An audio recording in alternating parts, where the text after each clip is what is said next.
Hello dear friends, Jainism and Buddhism से related हमारी ये दूसरी वीडियो है। इसी टॉपिक पर एक वीडियो पहले भी बनाई जा चुकी है जो कि आप चैनल पर जाकर देख सकते हैं। पिछले कुछ सालों से इस टॉपिक से रिलेटेड कई इम्पोर्टेंट क्वेश्चंस पूछे जा रहे हैं, specially UPSC and UGC net के अंदर इस टॉपिक से मुताल्लिक सवालात का रेशो काफ़ी ज़्यादा बढ़ा है। तो मेरी कोशिश है कि आप लोगों को सामने जितने भी इम्पोर्टेंट क्वेश्चंस हो सकते हैं इस टॉपिक से रिलेटेड मैं आपके सामने लाऊं, ताकि आप लोगों को कोई दुश्वारी ना हो एग्ज़ाम्स के वक्त में। तो बिना किसी देरी के हम अपना पहला सवाल करते हैं। पहला सवाल है, which of the Kushan ruler patronised Buddhism? वो कौन सा कुषाण रूलर था जिसने बुद्धिज़्म को पैट्रोनाइज किया?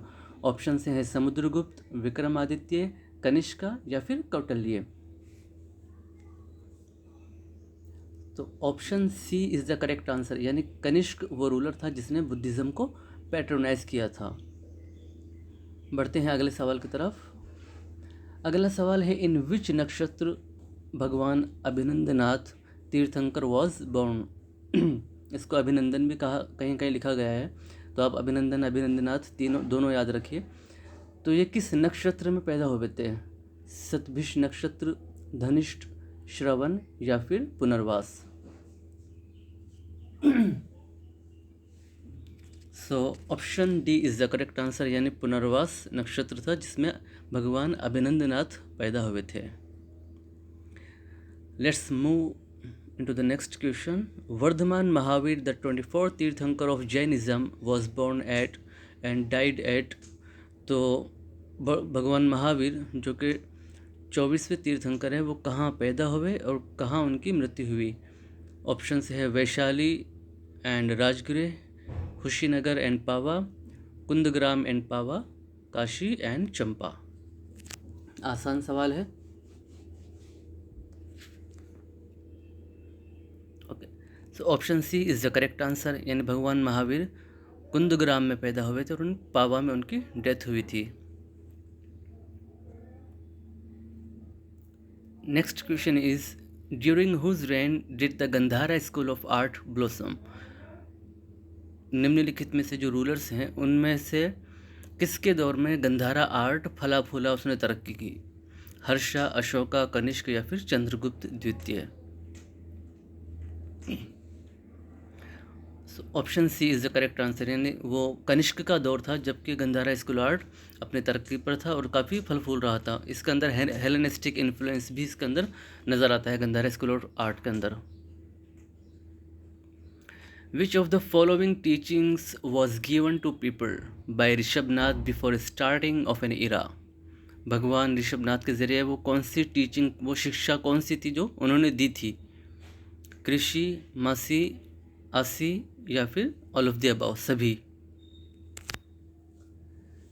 तो option D is the correct answer, यानी वो तीनों ही, यानी कृषि, मासी, आसी, ये तीनों ही शिक्षाएं भगवान ऋषभनाथ ने दी थी। अगला सवाल है, द बुद्धा अटेंड निर्वाण एट? भगवान बुद्धा ने निर्वाण की प्राप्ति कहाँ की थी? बोधगया में, सारनाथ में, सांची में या फिर कुशीनगर? आसान सवाल है। सो option A obviously is the correct answer. Lord Buddha ने जो उनको निर्वाण की प्राप्ति हुई थी वो बोधगया के अंदर हुई थी, और उन्होंने जो he delivered his first sermon at Sarnath. ये बात भी याद रखिएगा, कई एग्ज़ाम्स के अंदर ये पूछा जाता है कि उन्होंने जो फर्स्ट सरमन जो अपना प्रवचन दिया था वो कहाँ पर दिया था? तो वो जगह है सारनाथ। और if I am not wrong कि इस चीज़ को जो टर्म इसके लिए इस्तेमाल होती है,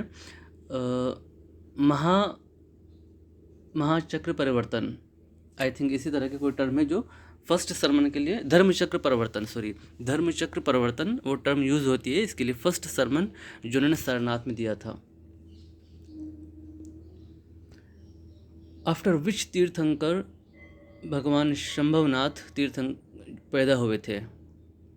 आफ्टर विच तीर्थंकर शंभवनाथ तीर्थंकर वॉज बॉर्न? तो किसके बाद वो पैदा हुए थे भगवान शंभवनाथ?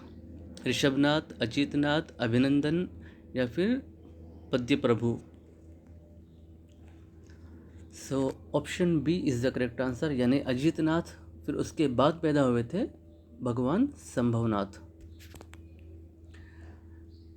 अगला सवाल है what was the symbol of Sambhavnath तीर्थंकर। अब अच्छा, ये हर जो तीर्थंकर है उनका अपना एक सिंबल भी हुआ करता था जिससे वो जाने जाते थे और एग्जाम्स में पूछा जाता रहता है ये। तो आप 24 के 24 याद ना भी करें तो चलेगा, बट 4-5 के आप लोग बड़े ही इंपॉर्टेंट हैं, उनको याद करना ज़रूरी है। ख़ासतौर पर शुरू के जो 2 हैं और लास्ट के जो 2 हैं, 2 या 3, उनको आप ज़रूर याद कीजिएगा। तो इनका जो सिंबल था वो था हॉर्स, यानी घोड़ा। तो Sambhavnath was the third Jain tirthankara of the present age and associated with horse. उनके जो emblems sal tree, Trimukha, Yaksha, Prajnapti and Duritari yakshi, ये सब भी इनके सिंबल्स या एम्बलम्स वगैरह हैं।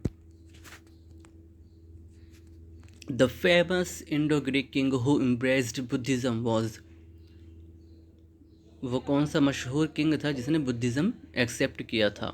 Strato first, Menander, Demetrius, Alexander. I think आप में से बहुत से लोगों को याद होगा, Menander is the correct option. इसको मेनेंद्र हिंदी में भी कहते हैं और आई थिंक कुछ अलग दूसरा नाम भी इसका आता है मिलता जुलता। तो आप याद रखिएगा, यही वो रूलर था ग्रीक रूलर जिसने बुद्धिज़्म एक्सेप्ट किया था।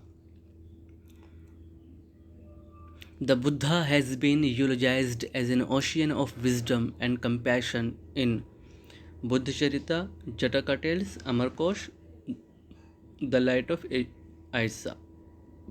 I don't know. तो बताएं, बुद्धा को जो विजडम, ओशियन ऑफ विजडम कहा गया है या कंपैशन, जो किस किताब के अंदर ये कहा गया है उनको। Option C is the correct answer, यानी अमरकोश वो किताब है जिसमें उनको ocean of wisdom and compassion कहा गया है। और ये किसने लिखी थी? अमर सिम्हा ने इस किताब को लिखा था।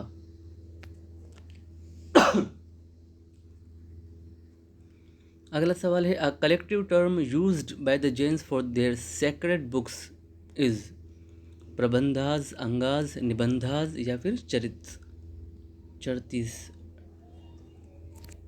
तो जैन मज़हब की जो किताबें हैं, जो मुक़द्दस या पवित्र पुस्तकें हैं, उनके लिए कौन सी टर्म वो लोग यूज़ करते हैं? ऑप्शंस आपके सामने हैं।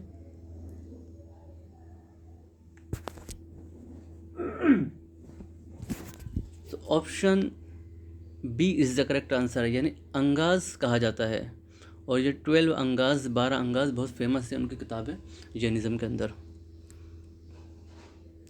टू विच गणराज्य गौतम बुद्ध बिलोंग, गौतम बुद्ध किस गणराज्य से ताल्लुक़ रखते थे? शिबी, शाक्य, शुरसेन या फिर शबरा।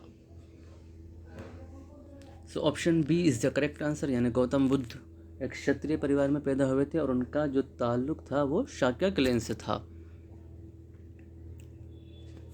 Outside India Buddhism was first accepted in China, Japan, Sri Lanka या फिर तिब्बत। हिंदुस्तान से बाहर बुद्धिज़्म जो सबसे पहले किस कंट्री ने एक्सेप्ट किया था? चाइना, जापान, श्रीलंका या तिब्बत। और बहुत आसान सवाल है, श्रीलंका वो मुल्क था जहाँ पर बुद्धिज़्म पहले पहुँचा था हिंदुस्तान के बाहर, उसी ने एक्सेप्ट किया था। और ये किसके दौर में किया था बताएं? अशोका के दौर में था। अशोका ने अपने बेटे और बेटी को श्रीलंका भेजा था बुद्धिज़्म के प्रचार प्रसार के लिए।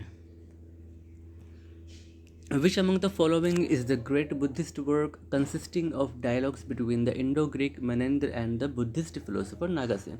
अच्छा, मेनेंद्र से रिलेटेड एक क्वेश्चन पहले गुजर चुका है, तो उसी का एक नेक्स्ट स्टेप है कि वो कौन सा ग्रेट बुद्धिस्ट वर्क। अच्छा, जो मेनेंद्र और जो बुद्धिस्ट फिलोसोफर है नागसेन, इन दोनों के दरमियान एक डायलॉग से एक हुआ था, तो उसको जो किताबी शक्ल दी गई है तो उस किताब का नाम क्या है? ऑप्शन है मिलिंद पन्हो, अर्थशास्त्र, जटका या फिर Kumarasambhava. So option A is the correct answer, यानी वो मिलिंद पन्हा थी, is one of the greatest classics of Pali Buddhist literature. a spirited dialogue between the Greek king Milinda and the Buddhist Nagasen. Which of the following is not one of the animals carved on the Sarnath pillar? निम्नलिखित में से वो कौन सा जानवर नहीं है जो कि सारनाथ पिलर पर अंकित नहीं है? मतलब सारनाथ पिलर पर कौन सा जानवर अंकित नहीं है निम्नलिखित में से? Humped bull, deer, elephant, horse. कौन सा जानवर सारनाथ पिलर पर नहीं है? Okay, option B is the correct answer, यानी डियर यानी हिरन सारनाथ पिलर पर अंकित नहीं है। The first image of the Buddha was carved at during the reign of. Buddha की सबसे पहली इमेज किसके दौर में तराशी गई थी? अशोका, पुष्यमित्र शुंगा, कनिष्का या फिर Menandra? Option C is the correct answer, यानी कनिष्क जो कुषाण रूलर था उसी के दौर में बुद्धा की सबसे पहली प्रतिमा बनाई गई थी। इससे पहले तक बुद्धिज़्म के अंदर मूर्ति पूजा या उसके बनाने का कोई प्रचार, उस तरह का कोई रिवाज नहीं था। Buddhism made an important impact of by allowing two sections of society into its fold. They were merchants and priests, moneylenders and slaves, warriors and traders, women and Shudras. तो बुद्धिज़्म ने जो सोसाइटी के जो दो तबके थे उन्हें बुद्धिज़्म ने अपने अंदर जगह दी, तो वो कौन से थे? Option D is the correct answer, यानी वो औरतें और जो शूद्र जाति के लोग थे उन्हें बुद्धिज़्म ने अलाउड किया, क्योंकि ये लोग ब्राह्मणिज्म के अंदर इन लोगों को बहुत हद तक नज़रअंदाज किया गया था। तो यही वजह रही कि बुद्धिज़्म ने जब इन्हें एक्सेप्ट किया तो एक बड़े लेवल पर बुद्धिज़्म का प्रचार भी हुआ और लोग उसकी तरफ खींचे चले आए। वेयर डिड सुमतिनाथ तीर्थंकर रिसीव शिक्षा? तो जो भगवान सुमतिनाथ है उन्हें शिक्षा की प्राप्ति कहाँ पर हुई थी? अयोध्या, नासिक, उज्जैन या फिर Kishkindha? Option A is the correct answer, यानी अयोध्या में उन्हें शिक्षा की प्राप्ति हुई थी। The language adopted for preaching in Mahayana Buddhism was Pali, Brahmi, Sanskrit या फिर प्राकृत? जो महायान बुद्धिज़्म के अंदर जो प्रचार प्रसार के लिए जो भाषा इस्तेमाल की गई है वो कौन सी थी? पाली थी, ब्राह्मी थी या संस्कृत या फिर प्राकृत? तो आप लोगों को मालूम भी होगा option C is the correct answer, यानी संस्कृत लैंग्वेज का इस्तेमाल किया महायान बुद्धिज़्म ने। और आपको मालूम होगा जो हीनयान जो कि ऑर्थोडॉक्स सेक्ट कहलाता है उसने पाली लैंग्वेज को एज ए टूल इस्तेमाल किया और महायान ने संस्कृत को। The proceedings of the third Buddhist council led to the issue of edict. जो थर्ड बुद्धिस्ट काउंसिल हुई थी तो उसके बाद एक एडिक्ट को तराशा गया था, एक इस्टेब्लिश किया गया था, तो वो कहाँ पर था और किस नाम से जाना जाता है? सांची एडिक्ट या फिर सारनाथ, भाभरा या फिर कलिंगा? अच्छा, थर्ड बुद्धिस्ट काउंसिल, तो 3 बुद्धिस्ट काउंसिल्स बड़ी ही फेमस है, तो आप लोग उसकी जानकारी भी ज़रूर रखिएगा। 3 बुद्धिस्ट काउंसिल जो हुई है, सॉरी आई थिंक 4 हुई है जी, 4 बुद्धिस्ट काउंसिल हुई है, तो आप लोग उसका सारी डिटेल्स, यानी उसका जो चेयरमैन कौन था, कहाँ पर हुई थी, किस राजा के दौर में हुई थी, वो सारी चीज़ें आप लोगों को याद रहनी चाहिए, जो एग्ज़ाम्स में पूछा जाता है, क्रोनोलॉजी के उसमें भी पूछ लिया जाता है। तो इस सवाल का जवाब है ऑप्शन बी, यानी सारनाथ एडिक्ट जो है थर्ड बुद्धिस्ट काउंसिल के बाद उसको इशू किया गया था।